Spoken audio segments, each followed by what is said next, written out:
Bismillahir Rahmanir Rahim.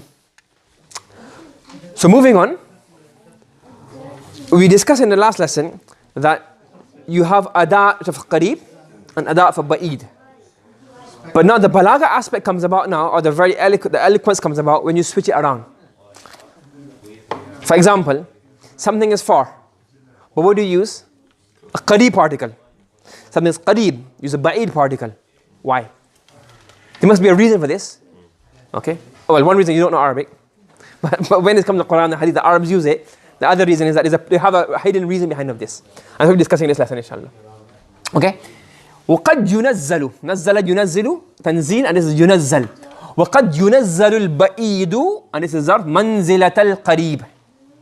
Sometimes the Ba'id, the person who you are calling, he is Tanzil, he is put in the position of Qareeb, or he is treated as Qareeb.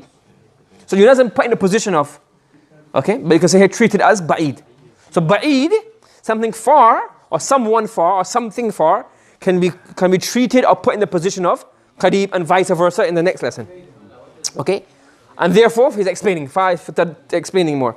فَيُنَادَى بِالْهَمْزَةِ وَأَيْ.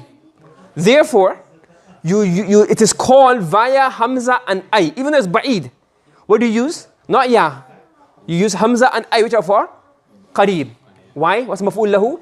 إشارة إلى أنه, to point out that لشدة استحضاره في ذهن المتكلم, that due to it being very, shiddah is severity, the severity of its presence, meaning due to it being very present, or due to its presence in the mind of the speaker.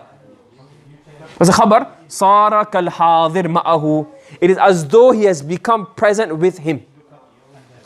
So he's using Hamza and Ay to point out to the fact that due to it being present, shouldn't take it off the translator, can say due to it being present in the mutakallim's mind, as a ism of inna. What's the khabar? It has become like a person who is with him, who is present with him. Okay? So that's my error. So صار كالحاضر معه. This is the khabar of inna annahu, who is the ism, and لشدة الاستحضار في ذهن المتكلم is the متعلق of صار. So for example, let's say I'm calling somebody. Okay? A person is a poetry, very common in poetry. So you want to address somebody. I want to address the hills of Medina. I want to address Uhud. So I'm trying to claim that because Uhud is in my mind, Jatul Baqi is in my mind. So I don't say Ya Baqi, Ya Jabala Uhud. What do I say?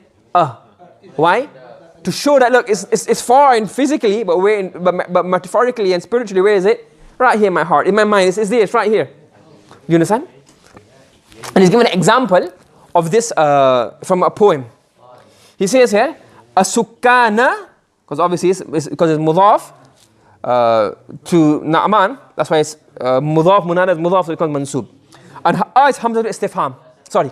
Hamza lil Nida, Qareeb. So As-Sukkana Na'manil Araki. Now Sakin, the plural is Sukkan. And I mentioned before that Ismul Fa'il, when it's not in a noun verb meaning, it's a noun meaning. The plural can come as Fu'al. Abid, Ubbad, Sajid, Sujjad, Na'im, Raki. Raki is Rukka, Fu'al.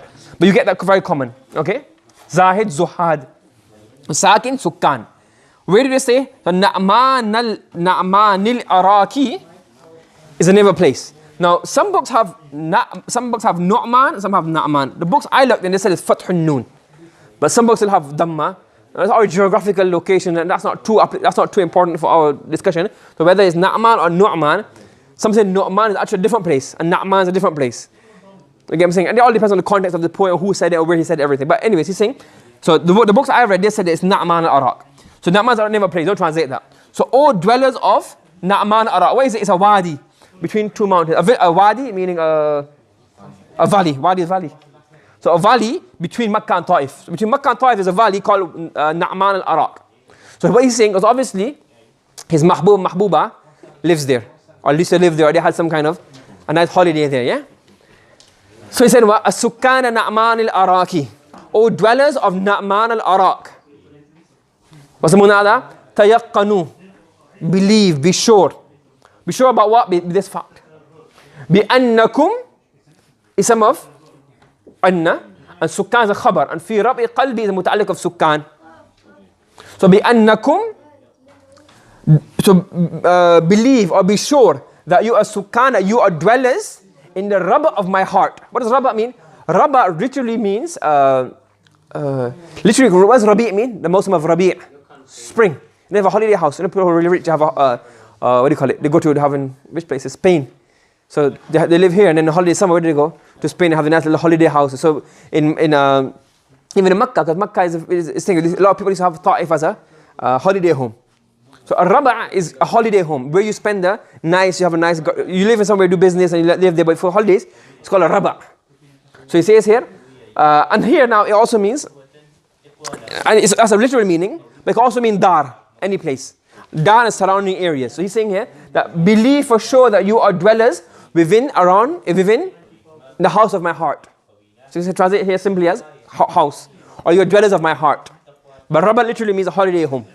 So you are the dwellers of my heart, or you are dwellers in my heart.